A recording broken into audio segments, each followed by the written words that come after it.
So I do want to introduce the next speaker. I think a lot of us, I will speak for myself, that when we start in business, sometimes we just start head front and we just go in there. We're like, here's my name, here's my brand, I'm doing the things. And then you start making money and you're like, wait, did I trademark this? How do I file the taxes? How do I do this, that, and the third? So I remember saying, I need to trademark Link Up, Level Up. What am I gonna do? So I searched the hashtag on Instagram. I wanted a female attorney. I found a baddie, I'm not gonna curse right now. And she was amazing, and I trademarked Link Up, Level Up during COVID. And she had all the grace and patience in answering all my questions and educating me and making me feel really good about the decision that I made to work with her. So without further ado, I'd love to introduce my attorney and a great new friend and a beautiful woman, Zara Watson-Young. Woo!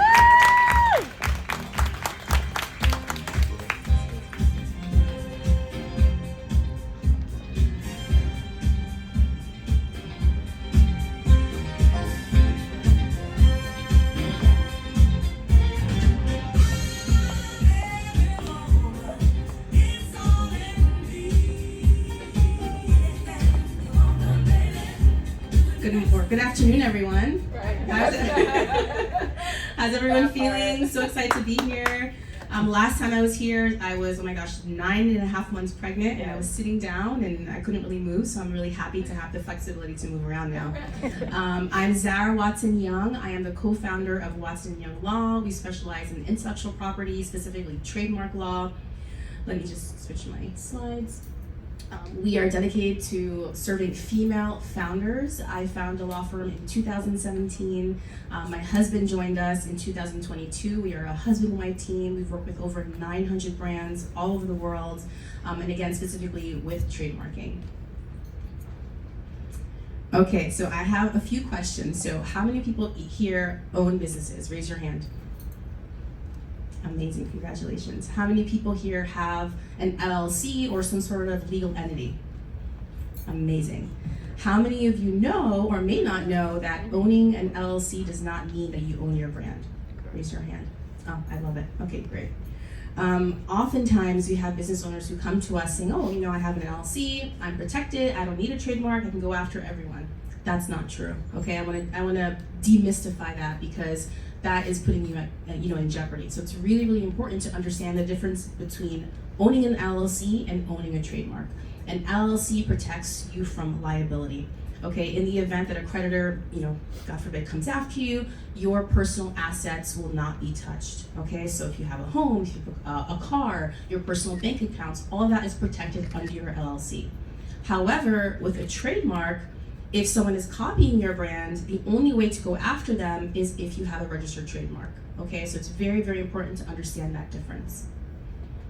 So I like to say LLC protects against liability. Your trademark basically equals brand ownership and gives you the exclusive rights to go after any other copycats. Okay?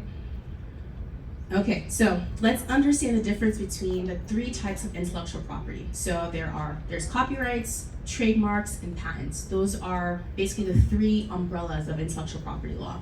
Trademarks protect basically any of your branding elements. So your business name, your logo, any catchphrases or slogans that you might have, that is protected under trademarks.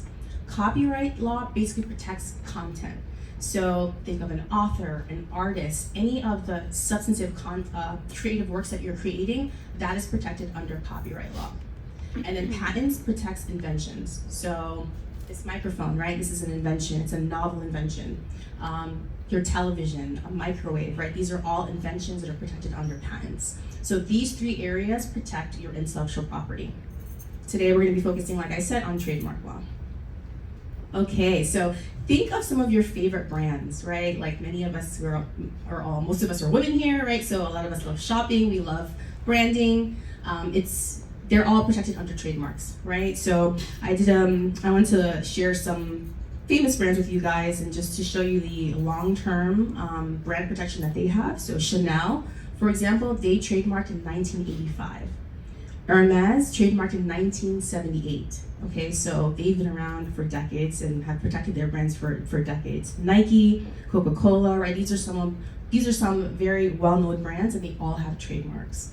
Okay, and I like to say trademarks protect more than just a name. They safeguard your brand identity, right? Who you are as a brand, why you're doing what you're doing as a business owner, your mission, right? All of that is protected under trademarking. And I can go on and on in terms of the importance of protecting your brand, but one of the questions I always ask on my consultations is, why are you doing what you're doing, right? What is the long-term vision that you have for the brand? Oftentimes we're working with women of color, and for many of them it's their first time. They're the first people in their families to own a business. So it's like, that's just so important and so powerful. So to not know about trademarking and to not be able to, again, own what you're building and being able to defend it, it's just so important. So if you guys leave with anything here today, just understand the importance of trademarking. Okay, so what's at stake without a trademark? I just asked you guys, or I just shared a little bit about what we discussed on consultation. So I want to ask you guys, right? Like, what's the vision that you have for your brand, right? Take a few minutes as I'm speaking. What's the vision? Where do you see the brand 5 years from now, 10 years from now?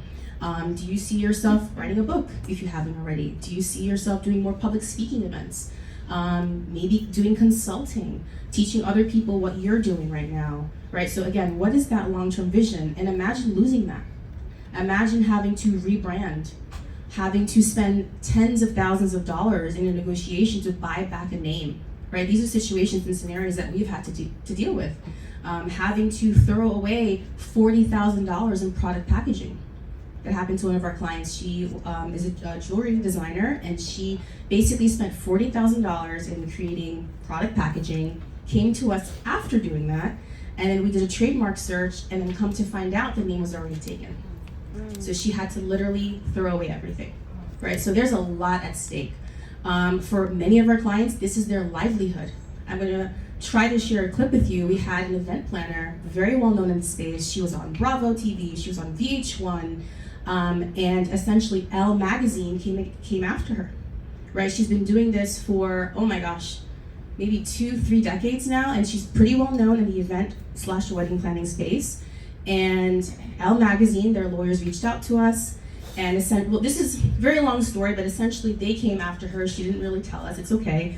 She came to us saying we want a trademark, and then come to find out Elle magazine had already initiated litigation against her. Okay, so you can imagine, right? She's very well known. There's now discussions of having to maybe rebrand and no longer being known under that name, right? So this gets very, very serious.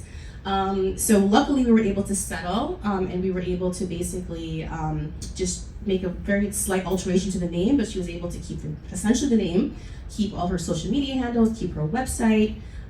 So we were very lucky in that regard. So there can be a lot at stake. All right, so market confusion is another one, right? We don't want consumers being confused between brands, right? We want people to know you, and we want you to have that brand recognition.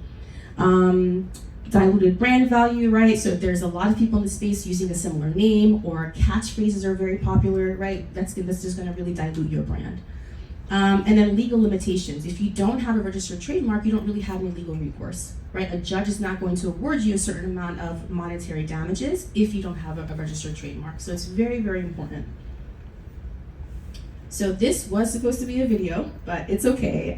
It's basically a video of my husband and I just talking about that case against Elle magazine, and again, just going through the importance of why it's important to trademark, what can happen, right? The potential implications of not trademarking.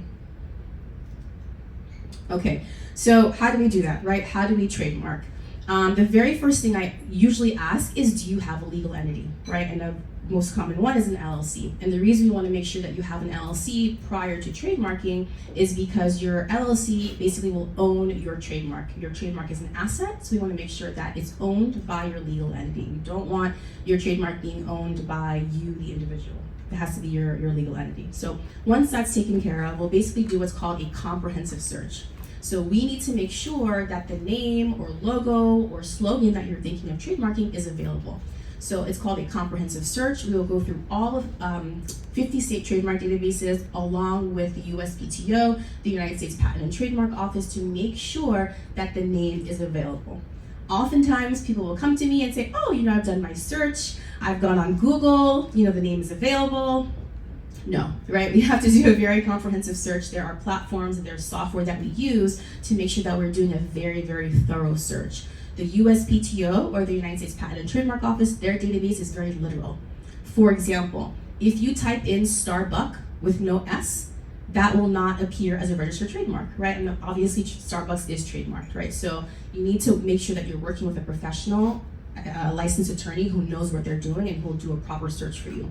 We also do what's called a common law search, meaning that we're doing a search on the internet and social media. And for us, that is very, very important because this is how business owners find out about other brands who may not have a trademark, right? We need to know that because sometimes there might be another brand who was using the name or slogan, whatever it is, before you. Maybe they were using it 5 years before you, 10 years before you. They have basic rights, believe it or not, and can threaten to cancel your registered trademark. So we need to know all that, right? We don't want you receiving any surprises. We don't want any surprises like the Elle magazine situation. So we are very, very thorough in how we do that search. Once we do the search, we'll then prepare your application. I like to share this because sometimes people say, oh, I haven't sold anything yet. My brand isn't ready to be trademarked. That's not necessarily the case. You can still apply for a trademark. It's called an intent to use, meaning that you have the intention of selling your product or service. And this is a wonderful benefit that the USPTO gives you because you can still protect your brand even if you haven't launched. Right? Think of big brands. They're constantly launching, maybe a new beauty line or a new fashion line. So they'll still file for a trademark even if they haven't sold it yet. Okay, so that's just something I like to share because I don't want that to stop you from, not pursuing trademarking because you're like, oh, I haven't sold anything yet, right? There are still ways to protect you. That's it. So I don't want to go into the weeds in terms of the actual application process, but just remember that the most important part of the process is that due diligence search, right? Making sure that the name is actually available. Okay, and then I already spoke about the power of trademarking, right? How it really is an empowerment tool for business owners because through that, you'll have that peace of mind to really grow your brand, to expand. If you want to license your brand, if you want to enter into partnerships, some of our clients want to open up brick and mortars and franchise, right? You'll have that peace of mind to really grow and expand your brand. And then for me, the emotional side, like the legacy of building what you're creating, protecting it. It's me and my husband. We're a husband and wife team, and we have 2 little girls. So for us, it's just so much deeper than just trademarking, right? We are able to build a legacy, and for a lot of our clients, it's really the same thing, right? You can pass it down. It's just so many amazing things, right? When it comes to branding and trademarking. That is it. I wanted to leave the floor open for some questions. Does anyone have any questions about brand protection, trademarking? Yes. So you said that your LLC should own your trademark. Yes. Can you tell us what would happen if your LLC, if you as a person personally own your trademark instead of your LLC? So nothing really happens besides the fact that a creditor can basically come after a trademark now. Right now, it's now a personal asset versus your LLC, which acts as a shield, right? It shields your personal assets, so they can basically just directly cut through and just potentially take your trademark. Yeah, because now you, the individual, you're now liable versus your company. Yeah, good afternoon. Pleasure being here. Linda Martinez, for my friend. Speak louder, Linda. You know you can do it. Show us the BS. Okay. Stand up. We can't hear you. Hello. My name is Linda Martinez, and I'm here supporting my group and my friend Elsie, of course. So my question is most likely with nonprofits, right? I have a nonprofit. I was supposed to do an event. He tried to steal my name because at the end I saw that he was using the money for something else. It's like, for kids, for babies, right?